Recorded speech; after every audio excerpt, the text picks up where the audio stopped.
ಬಿಚ್ಚುಗುರು ಬಸವಣ್ಣನವರಿಗೆ, ಬಿಚ್ಚುಗುರು ಬಸವಣ್ಣನವರಿಗೆ.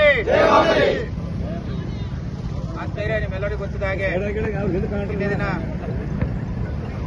ನಮ್ಮ ಅಖಿಲ ಭಾರತ ವಿಶ್ವ ಮಹಾಸಭೆಯ ರಾಷ್ಟ್ರೀಯ ಅಧ್ಯಕ್ಷರು, ರಾಜಕೀಯ ಧುರೀಣರು, ಕೊಡುಗೈ ದಾನಿಗಳಾಗಿರ್ತಕ್ಕಂಥ ಸನ್ಮಾನ್ಯ ಶ್ರೀ ಜಾಮನೂರು ಶಿವಶಂಕರಪ್ಪನವರು ಲಿಂಗಾಯತರಾದ ನಮ್ಮೆಲ್ಲರಿಗೂ ದೊಡ್ಡ ಹಾನಿಯನ್ನುಂಟು ಮಾಡಿದೆ. ಅವರ ಆತ್ಮಕ್ಕೆ ಶಾಂತಿ ಸಿಗಲಿ ಎಂಬ ಉದ್ದೇಶದಿಂದ ಇವತ್ತಿನ ದಿವಸ ನಮ್ಮ ಚಿಂಚೋಳಿ ತಾಲೂಕಾ ಅಖಿಲ ಭಾರತ ವಿಶ್ವ ಲಿಂಗಾಯತ ಮಹಾಸಭೆಯ ತಾಲೂಕು ವತಿಯಿಂದ ಈ ಶ್ರದ್ಧಾಂಜಲಿ ಹಮ್ಮಿಕೊಳ್ಳಲಾಗಿದೆ. ಈ ಸಭೆಗೆ ಆಗಮಿಸಿದಂಥ ಎಲ್ಲರಿಗೂ ಆರ್ಥಿಕ ಸ್ವಾಗತ ಸುಸ್ವಾಗತ ಕೋರಿ ಈ ಸಭೆಯನ್ನು ಉದ್ದೇಶಿಸಿ ಒಂದು ಶ್ರದ್ಧಾಂಜಲಿ ಮಾತುಗಳನ್ನು ನಮ್ಮ ಅಖಿಲ ಭಾರತ ವಿಶ್ವ ಮಹಾಸಭೆಯ ರಾಷ್ಟ್ರೀಯ ಅಧ್ಯಕ್ಷರಾಗಿ ಸುದೀರ್ಘವಾದಂಥ ಸಮಾಜ ಸಂಘಟನೆ ಮಾಡಿರ್ತಕ್ಕಂಥ ದಾವಣಗೆರೆಯ ಶಾಸಕರು, ಮಾಜಿ ಸಂಸದರು, ಮಾಜಿ ಸಚಿವರಾಗಿರ್ತಕ್ಕಂಥ ಗೌರವಾನ್ವಿತ ಡಾಕ್ಟರ್ ಶಾಮನೂರು ಶಿವಶಂಕರಪ್ಪನವರು ನಿನ್ನೆ ನಮ್ಮನ್ನು ಬಿಟ್ಟು ಆಗಲಿದ್ದು ಅಖಿಲ ಭಾರತ ವೀರಶೈವ ಲಿಂಗಾಯತ ಮಹಾಸಭೆಗೆ, ರಾಷ್ಟ್ರದಲ್ಲಿರ್ತಕ್ಕಂಥ ಲಿಂಗಾಯತ ಸಮಾಜಕ್ಕೆ ಅತಿ ದೊಡ್ಡ ಹಾನಿಯಾಗಿದೆ ಅಂತ ಹೇಳಬೇಕಾಗ್ತದೆ. ಶಾಮನೂರು ಶಿವಶಂಕರಪ್ಪನವರು 95 ವರ್ಷಗಳ ಸುದೀರ್ಘವಾದಂತಹ ನಮ್ಮ ಪ್ರಾಶಸ್ತ್ಯ ಸಮಾಜ, ಎರಡನೇ ಪ್ರಾಶಸ್ತ್ಯ ಸಮಾಜ ಸೇವೆ ಅಂತ ಮಾಡಿದರು. ಅವರು ಯಾವುದೇ ಒಂದು ರಾಜಕೀಯಕ್ಕೆ, ಯಾವುದೇ ಒಂದು ಪಕ್ಷಕ್ಕೆ ಅಂಟಿಕೊಳ್ಳದೆ ಸದಾ ಸಮಾಜದ ಹಿತ ಕಾಪಾಡ್ತಕ್ಕಂಥ ಕೆಲಸವನ್ನು ಮಾಡಿದರು.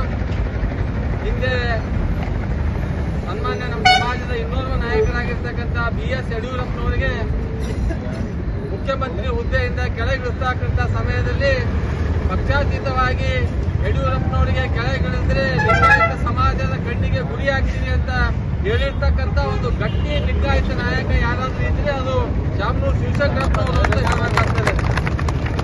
ಈ ಬಾರಿ 2023ರಲ್ಲಿ ಕಾಂಗ್ರೆಸ್ ನೇತೃತ್ವದ ಸಿದ್ದರಾಮಯ್ಯನವರು ಸರ್ಕಾರ ಬಂದ ಮೇಲೆ ನಮ್ಮ ಸಮಾಜದ ಅಧಿಕಾರಿಗಳಿಗೆ ತಾವು ಕಡೆಗಣಿಸ್ತಾ ಇದ್ದೀರಿ, ನಮ್ಮ ಸಮಾಜದ ಅಧಿಕಾರಿಗಳಿಗೆ ಈ ಪೋಸ್ಟ್ನಲ್ಲಿ ನೀವು ಕೂಡಿಸ್ತಾ ಇಲ್ಲ ಅಂತ ಕಾಂಗ್ರೆಸ್ ಶಾಸಕನಾಗಿ ಸಿದ್ದರಾಮಯ್ಯ ಸರ್ಕಾರದ ವಿರುದ್ಧ ಗಟ್ಟಿಯಾಗಿ ಸಮಾಜದ ಅಧಿಕಾರಿಗಳ ಬಗ್ಗೆ ಮಾತನಾಡಿರ್ತಕ್ಕಂಥ ಒಂದು ನಾಯಕ ಕೂಡ ಶಾಮನೂರು ಶಿವಶಂಕರಪ್ಪನವರು ಅಂತ ಹೇಳಬಹುದು.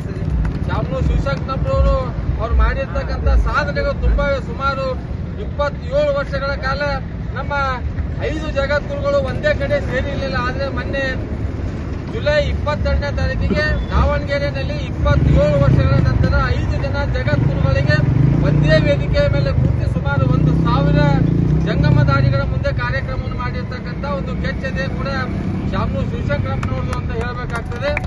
ಸಮಾಜ ಅಲ್ಲದೆ ರಾಜಕೀಯವಾಗಿ ಇವತ್ತು ಕರ್ನಾಟಕ ಕಾಂಗ್ರೆಸ್ ಪಕ್ಷಕ್ಕೆ ಸುಮಾರು 3 ದಶಕಗಳ ಕಾಲ ATM ಆಗಿ ಕೆಲಸ ಮಾಡಿದ್ರು. 3 ದಶಕಗಳ ಕಾಲ ಕಾಂಗ್ರೆಸ್ ಪಕ್ಷದ ಖಜಾಂಚಿ ಆಗಿದ್ರು.